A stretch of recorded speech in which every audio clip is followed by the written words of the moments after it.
Nuit de printemps froide, mise en place des chemises coton pour les garçons. À votre avis, va-t-il m'en faire de la charpie? Réponse le lendemain. Mais c'est pas qu'il commencera à s'agir un peu par la poney. Alors, il y a touché. Là. Mais il a pas fait trop. Il s'est couché avec. Et puis là, j'ai une face, l'autre face. C'est pas troué. Moi, j'étais médisante, hein. Parce que je pensais que t'allais me la trouer, hein. Parce que vous verriez la polaire que j'ai réparée. Bref, voilà, les quotas. Bon, je vais le préparer. Parce qu'il fait -1 dehors. Et puis après, il sort. Ouais, tu sors après. Non, tu recules. Alors, parce que là, vous savez ce qu'il cherche à faire? Mordre. Ça manie tous les matins. C'est un chieur. Oui, tu es un chieur. T'es un chieur. Un chieur. Ah oui, vous êtes un chieur. Bon, tout le monde est dehors. Papy Jean est en train de manger sa ration. J'attends juste que la stérilisation se termine pour pouvoir lui apporter son foin. Et le petit père, c'est pareil, il est dehors. Il a eu ses petites carottes et sa petite endive. Et là, il mange son foin tranquillement. Bon, il n'a pas été si terrible que ça ce matin, mais bon. Je lui fais aussi comprendre un petit peu que mordre, c'est interdit. Donc ça commence à rentrer, mais des fois, bah, même si c'est rentré, bah, c'est plus fort que lui. Il mord. Voilà. Voilà où on en est au jour d'aujourd'hui avec lui. Voilà. Allez, je vais aller m'occuper des box. Bon, premier box à faire. Celui-ci. Donc j'ai un crottin là, un tas de crottins là-bas. Je suis sûre que j'ai des crottins qui sont enterrés un peu partout, à droite, à gauche, au centre. Ça va pas me prendre 1 minute 30 hein, ou autre, ou quelques secondes. Ça va me prendre un petit quart d'heure de tout faire.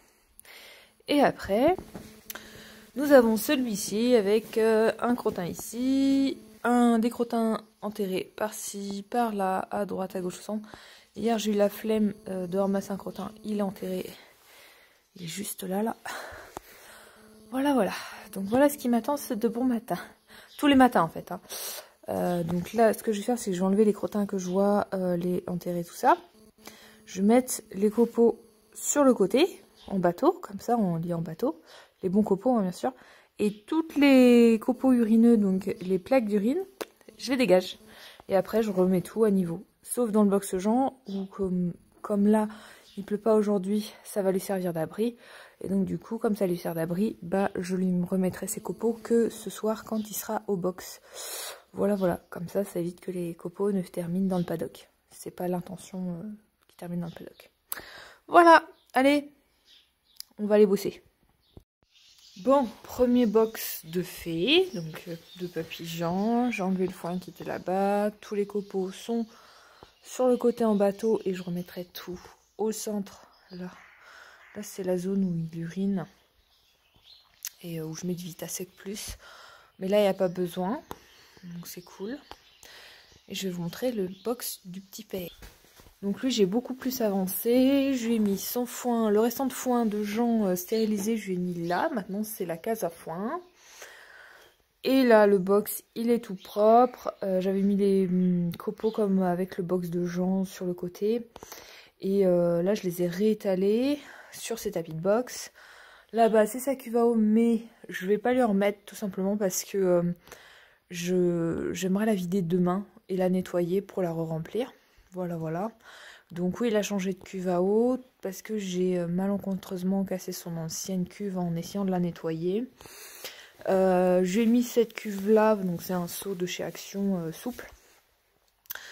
Que j'ai pas acheté trop cher, mais je lui ai attaché parce que lui, il a une tendance à prendre les seaux et à te les vider dans le box. Voilà. Il le faisait déjà à l'élevage et il l'a toujours fait. Et il cassait aussi les seaux à l'élevage. Enfin voilà, c'est des manies qu'il a gardées et que j'ai jamais réussi à lui faire passer. Donc là, j'ai trouvé la combine de lui attacher. Voilà. Donc comme ça évite qu'il prenne et qu'il le foute en l'air. Il y a le bâton, c'est au cas où j'ai une bête qui tombe dedans et qui se noie. Ça évite qu'elle se noie et comme ça, elle peut remonter sur le bâton et aller se mettre à l'abri, quoi. Voilà. Donc voilà ce qui lui reste en eau. J'espère que ça ira. Au pire, si je vois que ça va pas, je mettrai un fond d'arrosoir ce soir. Mais voilà. Et j'aimerais aussi faire pareil pour la cuve à eau de Jean. Mais lui, vous voyez, Jean, je vais vous montrer dans son box. Sa cuve à eau n'est ni pris par un pneu, ni attachée, tout simplement. Parce que Jean, lui, il n'a pas cette manie de la prendre et de la virer. Voilà, Jean, c'est un cheval qui est super bien éduqué, j'ai récupéré de mon ancien centre équestre où je montais avant. Il est très très bien éduqué pour ça. Bon, avant c'était des abreuvoirs automatiques, mais il a très vite compris le concept de boire dans le seau, hein, dans le seau d'eau et tout. Et il est très respectueux de ses affaires et des affaires que je peux lui mettre, donc franchement c'est un plus quand t'as un cheval comme ça, qui est respectueux. Par contre c'est un moins quand t'as un cheval qui n'est pas respectueux comme mon petit père. Enfin voilà. Bon, faites pas attention à ma tête de fatigué parce que tout simplement Patouron ne m'a pas beaucoup laissé dormir cette nuit vu qu'il a fait l'andouille toute la nuit. Là ce que je vais aller faire, c'est que je vais aller faire le foin des gros. Je vais préparer le foin pour ce soir et le lendemain. Voilà. Bizarre. Il y a un truc qui se passe, je ne sais pas. J'entends un bruit. Bref. Je vais faire ça. Et puis après, j'irai me laver. Voilà. Parce qu'aujourd'hui, il va être une journée assez particulière. Allez, sur ce, je vous laisse. Et puis, je vais aller m'atteler à mes différentes tâches avant d'aller me laver. Et ensuite, aller à mon poste de travail. Voilà. Allez, ciao!